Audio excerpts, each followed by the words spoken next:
Well, I think, how else do you see them? I think paying attention and being honest with your thoughts, for one, is the first step, really.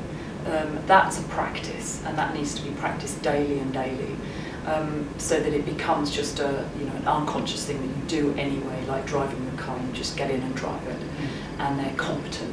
So I think with all the leaders I work with, that's what I try and get them to. And then I think at that phase, you then start to question your thoughts.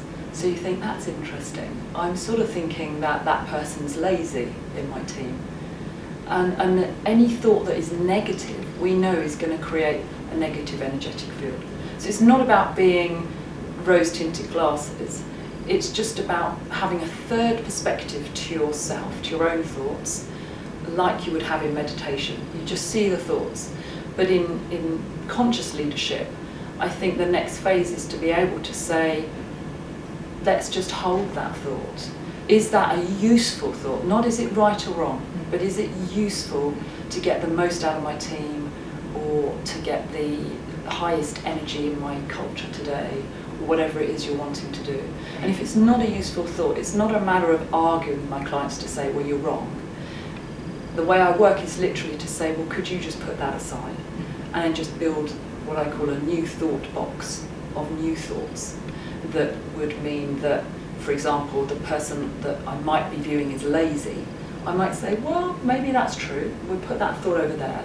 And now I look at them and think, I'm sure they really want to do the best job they can.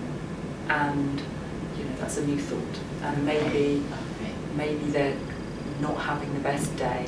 I don't know their background. It's just widening the space for that person. Yes. So there's a kind of a loosening of polarities, loosening of seeing the world of people in a particular way, and going, actually, let me just suspend that a bit and look at what else it might be. Yes. Okay, so in doing that, we're then moving from, I guess, being in reaction to our thoughts and judgment into conscious choice. Yes, and also or the opportunity for conscious choice. Absolutely, and I think the opportunity to, your thoughts are creating the field. So if you put thoughts in there that are quite wide, generic, like people generally want to do a good job. I very rarely, if ever, have met someone that says, I really like to go to work and muck it up. I'd be miserable. And go home thinking, my boss hates me.